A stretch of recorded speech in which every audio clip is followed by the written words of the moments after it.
ये कहानी है चमकोली नाम के एक छोटे से गांव की, जिसमें सुखीराम अपने दो पुत्रों के साथ रहता था। सुखीराम एक सामान्य परिवार का था। सुखीराम का बड़ा पुत्र रतन और उसकी पत्नी उर्मिला दोनों ही बड़े लालची स्वभाव के थे। वहीं सुखीराम का छोटा बेटा रमेश और उसकी पत्नी सुमन बड़े ही सरल और शांत स्वभाव के थे। सुखीराम रमेश से कहता है, बेटा रमेश, मुझे तुम्हें लेकर प्रतिदिन यही चिंता खाई जा रही है कि मेरे मरने के बाद तुम्हारा क्या होगा। आप ऐसा क्यों कह रहे हैं पिताजी? अभी तो आपको हम सबके साथ बहुत समय गुजारना है और आप मेरी चिंता क्यों करते हैं? रतन भैया हैं ना मेरे साथ, वो मुझे आप ही की तरह प्रेम करते हैं। बेटा रमेश, तुम बहुत भोले हो। तुम जिस रतन से इतना प्रेम करते हो, वही रतन तुमसे मन ही मन घृणा करता है, क्योंकि तुम उसके सौतेले भाई हो। परंतु बेटा, मैं अपने दोनों बेटों में कोई फर्क नहीं करता। इसीलिए मैं अपनी संपत्ति को 2 हिस्सों में बांट दूंगा, जिसके एक हिस्से में तुम और दूसरे हिस्से में रतन रहेगा, जिसके बाद मैं आराम से इस दुनिया से जा सकता हूं। पिताजी, आप ये सब बातें छोड़िए ना। देखिए ना, ठंड बहुत बढ़ गई है और रात भी हो गए। आपको आराम करना चाहिए। चलिए, आप सो जाइए। मैं आग जला देता हूं, आपको थोड़ी गर्माहट मिलेगी। हे भगवान, पता नहीं इसका क्या होगा। आप ही इसका भला करो। सुखीराम और रमेश की बातें रतन की पत्नी उर्मिला सुन लेती है। उर्मिला रतन के पास जाती है और सारी बात बताती है। उर्मिला की बातों को सुनकर रतन को बहुत गुस्सा आता है और वो सुखीराम के पास जाता है और उससे कहता है, पिताजी, ओ पिताजी। अरे रतन बेटा, क्या हुआ? तुम इतनी रात गए यहाँ क्या कर रहे हो? पिताजी, मैंने सुना है कि आप अपनी संपत्ति को 2 हिस्सों में बांट रहे हैं। आप ऐसा नहीं कर सकते, क्योंकि आपका तो एक ही पुत्र है और वो मैं हूं। तो फिर आप अपने संपत्ति के 2 हिस्से कैसे कर सकते हैं? ये तुम कैसी बातें कर रहे हो रतन? क्या तुम भूल गए हो कि रमेश तुम्हारा ही भाई है? पिताजी, शायद आप भूल गए हैं कि आप उस रमेश को सड़क से उठाकर लाए थे, लेकिन मैं नहीं भूला हूं। इसीलिए मैं रमेश और उसकी पत्नी दोनों को आज इस घर से बाहर निकाल दूंगा। अब वो यहां नहीं रहेंगे। रतन बेटा, तुम ऐसा मत करो। जरा तरस खाओ उस गरीब पर। इस कड़ाके की ठंड में वो कहाँ जाएंगे? उनका कोई दूसरा ठिकाना भी नहीं है। जरा ऊपर वाले से डरो, मत करो ऐसा। रतन अपने पिता की कोई बात नहीं सुनता। वो रमेश और सुमन के पास जाता है। तभी रतन उनसे कहता है, रमेश, अरे ओ रमेश, चल अपना बोरिया बिस्तर बांध और मेरे घर से निकल जा। अब तेरा दाना पानी यहाँ से उठ गया है। रतन भैया, ये आप क्या कर रहे हैं? मैं आपका छोटा भाई हूँ भैया। आप मेरे साथ ऐसा कैसे कर सकते हैं? मुझसे कोई भूल हुई है क्या? अगर हुई है तो मुझे माफ कर दीजिए। तभी वहाँ उर्मिला भी आ जाती है। अरे रमेश, तुम तो बड़े चालाक हो। इस समय तुम्हें भाई भाई का प्रेम याद आ रहा है और पिताजी के सामने तुम इनकी चुगली करते हो। मुझे सब पता है, इसलिए अब हम तुम्हारी मीठी मीठी बातों में नहीं आएंगे। भाभी, आप मुझे गलत समझ रही हैं। मैं भैया से भी उतना ही प्यार करता हूँ जितना पिताजी से। मैं भैया के बारे में कभी गलत नहीं सोच सकता हूँ भाभी। बहुत हुआ रमेश, अब हम तुम्हारी चिकनी चुपड़ी बातों में नहीं आएंगे। चलो निकलो हमारे घर से और फिर दोबारा इस घर में आने के बारे में सोचना भी मत। लेकिन भैया, भाभी, हम इतनी रात को इस कड़ाके की ठंड में कहाँ जाएंगे? और बाहर तो इतनी तेज बर्फ गिर रही है। आप हमें एक रात का समय और दे दीजिए, हम कल सुबह चले जाएंगे। मैं कुछ नहीं जानता कि तुम लोग कहाँ जाओगे। चलो अभी इसी वक्त मेरे घर से निकल जाओ।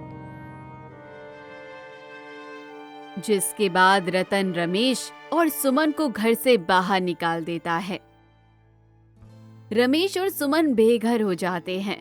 उनके पास रहने का कोई ठिकाना नहीं था। वो रास्ते पर इधर उधर भटकने लगे। बर्फ गिरने के साथ साथ ठंडी हवाएं दोनों के शरीर को मानो छन्नी छन्नी कर रही थी। ठंड से कपकपाते हुए सुमन रमेश से कहती है, अजी सुनते हैं, कड़ाके की ठंड में अब हम कहाँ जाएंगे? हमारा तो कोई दूसरा ठिकाना भी नहीं है। अगर हम इसी तरह इस ठंड में बाहर रहे तो सुबह तक दोनों की कुल्फी बन जाएगी। हमें जल्दी कुछ करना होगा। मुझे माफ कर दो सुमन, मेरी वजह से तुम्हें यूं ठंड में दर दर भटकना पड़ रहा है। पर तुम चिंता मत करो, मैं जल्दी ही कोई ना कोई इंतजाम अवश्य कर लूंगा। रमेश और सुमन हाथ में एक गठरी लेकर ठंड से कांपते हुए रास्ते पर आगे बढ़ रहे थे। उनके शरीर पर कोई गर्म कपड़ा भी नहीं था, जिसके कारण ठंड उनके शरीर को मानो अंदर से तोड़ रही हो। तभी रमेश को गांव के बाहर एक टूटी हुई झोपड़ी दिखाई देती है। सुमन देखो, वहां एक झोपड़ी दिखाई दे रही है। लगता है आज की रात हमें उस झोपड़ी में ही गुजारना पड़ेगा। जी, आप इतना दुखी होकर क्यों बोल रहे हैं? ऊपर वाले की कृपा से इस कड़ाके की ठंड में हमें सर ढकने की थोड़ी तो जगह मिली। ओह, अंदर चलिए। रमेश और सुमन झोपड़ी के अंदर चले जाते हैं। झोपड़ी इतनी पुरानी और टूटी हुई थी कि सारी ठंडी हवाएं झोपड़ी के अंदर जा रही थी। दोनों ठंड में कांपते हुए आग जलाकर एक टूटी हुई चारपाई के ऊपर बैठ जाते हैं और आपस में बातें करने लगते हैं। चलो, इस आग के कारण ठंड तो कुछ कम हुई, मगर इस भूख का क्या करें? पता नहीं ऊपर वाले ने हमारी किस्मत में क्या लिखा है। अजी, आप चिंता मत कीजिए, ऊपर वाले ने जरूर हमारी किस्मत में कुछ अच्छा ही लिखा होगा। आप भरोसा रखिए। इतना कहते हुए सुमन गठरी में से 2 रोटी निकालती है और उसे रमेश को दे देती है। अरे सुमन, ये रोटी तुम्हारे पास कैसे आई? अजी, ये रोटी तो घर से चलते समय मैं सामान के साथ पोटली में बांध कर लाई थी। चलिए, अभी आप ये सारी बातें छोड़िए और इसे खा लीजिए। हम अब गरीबों की किस्मत में ये सूखी रोटी ही लिखी है। दोनों रोटी खाने ही वाले थे कि तभी उन्हें बाहर कुछ आवाजें सुनाई देती हैं। रमेश बाहर जाकर देखता है तो एक साधु बाबा ठंड में कांपते हुए बाहर खड़े थे। अरे साधु महाराज, आप इतनी रात गए इस ठंड में यहाँ क्या कर रहे हैं? और आपने तो कोई गर्म कपड़ा भी नहीं पहन रखा है, आपको ठंड लग जाएगी। बेटा, मैं बहुत दूर से आ रहा हूँ, लेकिन ठंड अधिक होने के कारण मेरे पैर सुन्न पड़ गए हैं। अब इससे आगे नहीं जा सकता। तुम्हारी झोपड़ी में आग जलता देख मैं यहाँ चला आया। क्या मैं तुम्हारी झोपड़ी में आज रात विश्राम कर सकता हूँ? क्यों नहीं साधु महाराज, जल्दी चलिए, अंदर चलिए। इतना कहकर रमेश साधु महाराज को झोपड़ी के अंदर ले आता है। बेटा, कई दिनों से मैंने कुछ खाया नहीं है, बहुत जोरों की भूख लगी है। तुम्हारे पास खाने को कुछ है क्या? जी हाँ साधु महाराज, मेरे पास केवल यही 2 सूखी रोटी है, आप इसे खा लीजिए। इतना बोलकर सुमन रोटी साधु महाराज को दे देती है और साधु महाराज रोटी खा लेते हैं।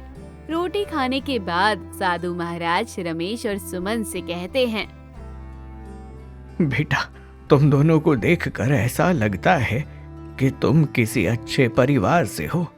अगर ये बात सच है तो फिर तुम दोनों इतनी रात गए इस कड़ाके की ठंड में इस टूटी हुई झोपड़ी में क्या कर रहे हो? साधु महाराज की बात सुनकर रमेश और सुमन की आंखों में आंसू आ जाते हैं और रमेश साधु महाराज को सारी बातें बताता है। रमेश की बात सुनकर साधु महाराज रमेश से कहते हैं, बेटा रमेश, तुम एक अच्छे इंसान हो और भगवान अच्छे लोगों के साथ कभी अन्याय नहीं करते। अभी जो हो रहा है शायद उसमें तुम्हारी भलाई छिपी हो। विधाता ने तुम्हारे लिए कुछ बड़ा सोच रखा है। साधु महाराज, मेरे साथ जो कुछ भी हुआ उसको लेकर मेरे मन में कोई दुख नहीं है, क्योंकि मैं जानता हूं कि जो भाग्य में होगा वो मुझे अवश्य मिलेगा। चाहे वो दुख हो या सुख, मैं खुशी खुशी दोनों को स्वीकार करूंगा। चलिए, अब रात अधिक हो गई है, आप सो जाइए। जिसके बाद रमेश साधु महाराज को चारपाई पर सुला देता है और खुद अपनी पत्नी के साथ जमीन पर सो जाता है।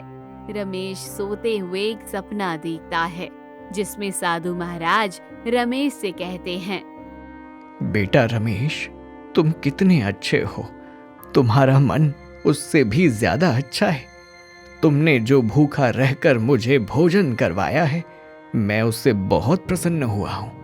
इसलिए मैं तुम्हें एक राज की बात बताता हूं। ध्यान से सुनो। तुम्हारी झोपड़ी के पीछे एक पुराना पेड़ है। उस पेड़ के 7 फीट नीचे एक घड़ा है। वो घड़ा कोई मामूली घड़ा नहीं है। तुम जो कुछ भी उस घड़े में डालोगे वो घड़ा उस चीज से भर जाएगा। लेकिन एक बात याद रखना, उस घड़े के जादुई शक्ति को कभी गलत रूप से इस्तेमाल मत करना, वरना घड़ा अपने आप गायब हो जाएगा। तभी अचानक रमेश की नींद खुल जाती है और वो देखता है कि साधु महाराज उसकी झोपड़ी में नहीं है। वो जल्द ही सुमन को जगाता है और उसे सारी बातें बताता है। रमेश की बात सुनकर सुमन रमेश से कहती है, आप ज्यादा मत सोचिए, ये केवल एक सपना था। और रही बात साधु महाराज की, उन्होंने तो बताया था कि उन्हें बहुत दूर जाना है, इसलिए शायद वो चले गए होंगे। आप सो जाइए। नहीं सुमन, मुझे ऐसा लगता है कि वो सपना नहीं, हकीकत था। हमें एक बार चलकर उस पेड़ के नीचे खुदाई करनी चाहिए। क्या पता मेरा सपना सच हो जाए। जैसी आपकी इच्छा, अगर आप कह रहे हैं तो चलिए एक बार खुदाई करके देख लेते हैं और शायद आपको इससे तसल्ली मिले कि वो मात्र एक स्वप्न था। जिसके बाद रमेश हाथ में कुदाल और सुमन अपने हाथ में लालटेन लेकर पेड़ के नीचे आते हैं और खुदाई करना शुरू कर देते हैं। थोड़ी देर खुदाई करने के बाद रमेश की कुदाल से कुछ टकराने की आवाज आती है। रमेश मिट्टी हटाकर देखता है तो सच में वहाँ एक घड़ा होता है। रमेश सुमन से कहता है, देखा सुमन, मैंने कहा था ना कि वो सपना नहीं था। साधु महाराज ने हमें आशीर्वाद के रूप में जादुई घड़ा दिया है। अब हम इस घड़े की सहायता से अपना जीवन आराम से व्यतीत कर सकते हैं।